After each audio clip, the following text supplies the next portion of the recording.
한국갤럽 데일리 오피니언 제643호 11월 4주 오늘 나온 결과입니다. 죄송합니다. 이 조사는 11월 25일부터 27일 3일 동안 진행이 됐고요. 통신선사 제공, 무선전화 가상번호, 전화 면접원 방식입니다. 전화 면접 조사이고요. 자, 한국갤럽은 자체 조사입니다. 의뢰처가 없습니다.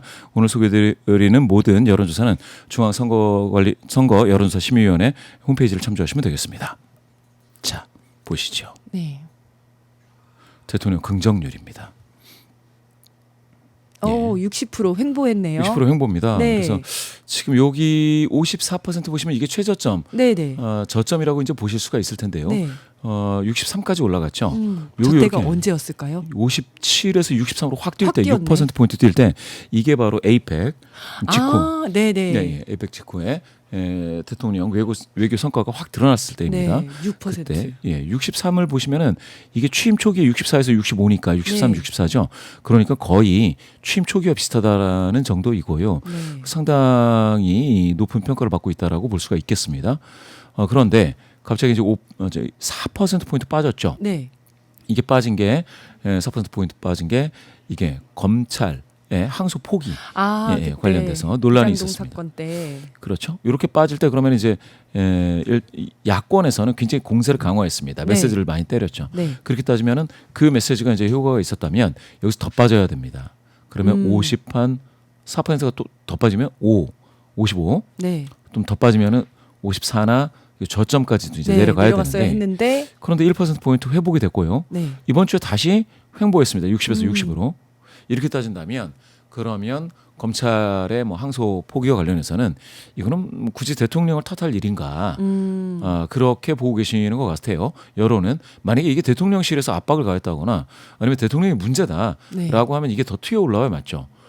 내려가야 맞죠. 네네. 더 쭉 빠져가지고 이제 저점까지 이제 뚝 떨어져야 되는데 네. 그렇지 않았다라는 겁니다. 야당이 그러면 계속 때리더라도 그것도 효과가 없었다 이렇게 볼 수도 있겠네요. 그렇죠. 여기서 이제 멈췄다라는 겁니다. 네.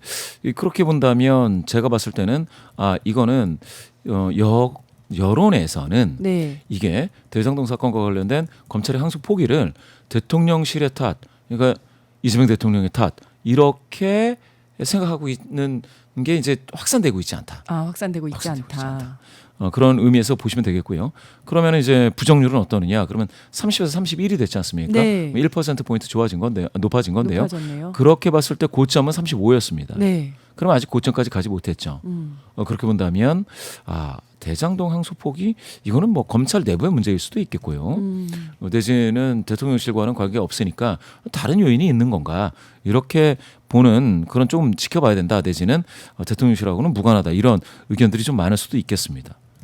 이거를 긍정평가 이유, 부정평가 이유를 보신다면 먼저 긍정평가 하시는 602명에게 네, 네. 자유응답식으로 평가 이유를 물었더니 네. 그중에 1위는 역시 외교인데요. 네. 여기 보시면 9%포인트가 많아졌죠. 네, 네. 그래서 43%가 됐습니다. 이거 깜짝 놀랄 일이죠. 네. 그러면 대통령을 지금 평가하는 데 있어서 외교 때문에 긍정하시는 분들이 이렇게 많다라는 거는 그러면 외교 행보와 관련해서 이 평가 이게 인식이 확산되면서 네. 긍정률을 떠받치는 상방 압력이 되고 있다라는 아주 분명한 표현입니다. 43.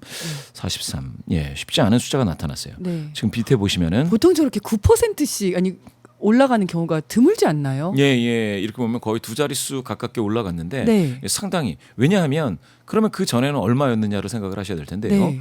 9를 빼면 이게 한 34대였다라는 거지 네네. 않습니까? 34에서 43으로 튀어오르는데 이게 이렇게 높은 비율 34도 높았어요. 네. 높은 비율이었을 때 뛰어오를 때는 이렇게 방금 말씀 잘 주셨는데 9%확 뛰기는 또 쉽지가 않아요. 네. 그렇죠. 왜냐하면 뛰어오를 때 이미 높아 있는 상태에서 뛰면 살짝 뛰지 확 뛰진 네, 않는 네. 거거든요. 네. 근데 지금 43이라는 숫자를 또 이렇게 외교는 지금 43 경신했습니다. 네. 이 최고의 어떤 긍정평가 이유로서의. 그런데 맨 밑으로 내려가시면 여기 보시면은 모름 응답 거절이 10%지 않습니까? 네. 그럼 전체 90 베이스에서 본다면 43은 거의 절반이죠. 네. 그러니까 지금 외교를 평가하시는 외교라고 응답하시는 분들이 긍정평가자 중에서 거의 이유를 대시는 분들 중에 절반 정도가 되는데요. 여기서 그치지가 않습니다.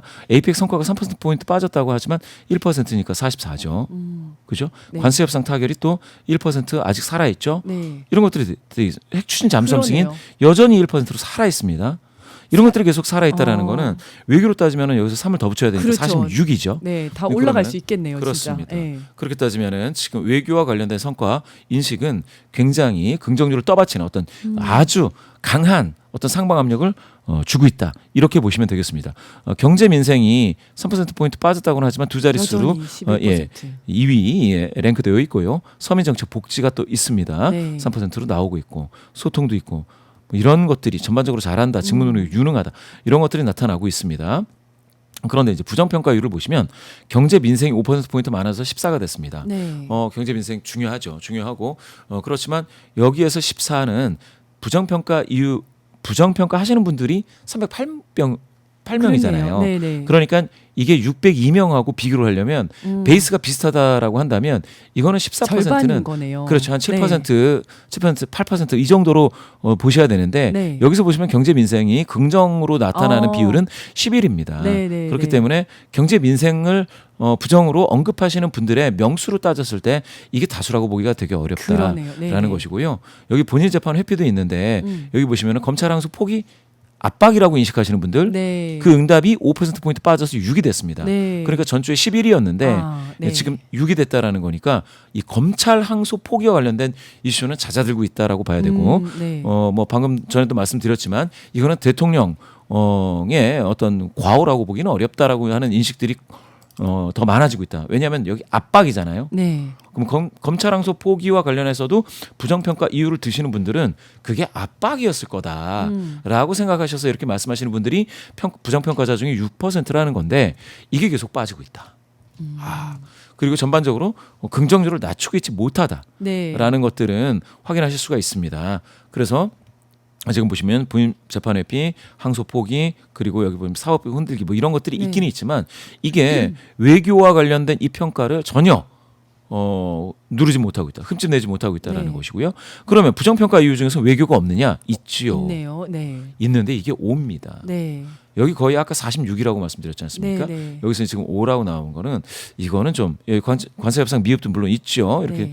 일부 있지만 이런 것들이 이 외교 평가는 지금 그러면 부정평가 이유로서 이게 확산되고 있지 못하다. 이렇게 보셔야 됩니다. 네. 부정평가 이유가 최근 이슈 또 긍정평가 이유도 마찬가지인데요. 최근 이슈에 반응을 하죠. 그렇게 따진다면 경제 민생과 관련해서는 무엇이 있는지 좀 찾아볼 필요가 있겠고요. 또는 이제 평가를 하시는 분들이 뚜렷하게 무엇이라 하기 어려운 경우에 민생이 어렵다라는 말씀을 주로 하실 수도 있습니다. 그런 분들도 그런 부분도 한번 생각을 해보실 필요가 있겠고요.